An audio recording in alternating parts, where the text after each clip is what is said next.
Welcome back to the marathon. Kenyans have become synonymous with elite distance running, all the way from the pioneer Kip Keino to Paul Tergat, who is the current world record holder in the men's marathon, 2:04:55. And one of the latest stars is a man named Joseph Deritu, who has lived and trained in Canada for the past 7 years. Deritu is a 3-time winner of the Ottawa Marathon.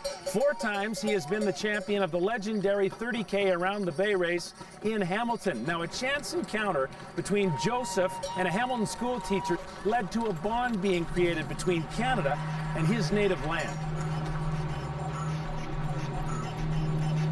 2 years ago, I met John Smith. I happened to be walking through Pearson International Airport waiting for my daughter's plane, which was late, and I just can't sit around. And he looked like a runner, and he looked like a runner that I had recognized from being involved with the Around the Bay race for years. And I just went over to him and I said, "Are you running the Bay race?" He was interested for me to come and talk to the school kids. Well, one thing led to another, and he started to talk about what it was like in Kenya and what it was like to be a runner, to come to Hamilton, 10,000 kilometers away, like a day at the office, to maybe earn some money and go home. They want to know more about the living in Kenya. Well, then he started talking about the conditions in the school, and in the schools and the village that he lived in. When it came to the story of how we live, how I came up, how I was raised, how the situation used to be in my life, they were interested to know whether that still goes on today. I told them yes.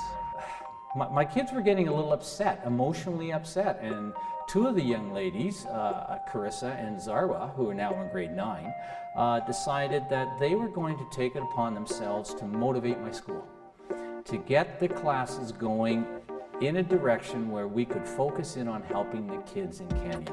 And out of that, they made up mind to help some kids in Kenya. We had a walk-run where kids would take home a pledge form and ask their parents or their relatives for pledges. We decided to do a walk around because we decided to we wanted to help the kids in Kenya. With all the help you can get, it can maybe become a better place to live in. It's just amazing how we can help so many other people in a different country. April of 2005, after an hour of walking and running around our campus, which is about a kilometer and a bit, we had raised $3,125. Now we've done it even better this year. Things get even better. This year we raised $6,577. Just knowing that every cent helps them back there, it just feels great. When he told us about the sanitation problems and that they didn't have clothes and stuff, we decided to build some new latrines for these kids in Kenya. We made a good friendship and agreement.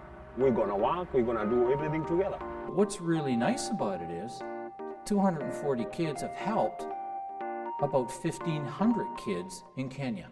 One thing you should remember, there is somebody in Kenya, a kid like you, enjoying what you have already done.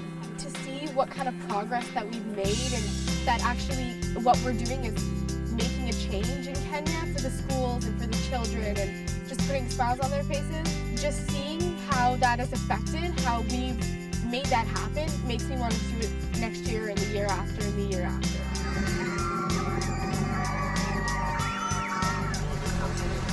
And there he is, Joseph Nderitu from Kenya, along with Jason Luti. That last year a 4th place finisher, an inspiration to many athletes, and here he looks like he's elected to be one of the pace runners for Canada's Jason Luti as he sets out to try to make that difficult standard to qualify for the Canadian national team at the World Championships and at the 2008 Olympic Games in Beijing.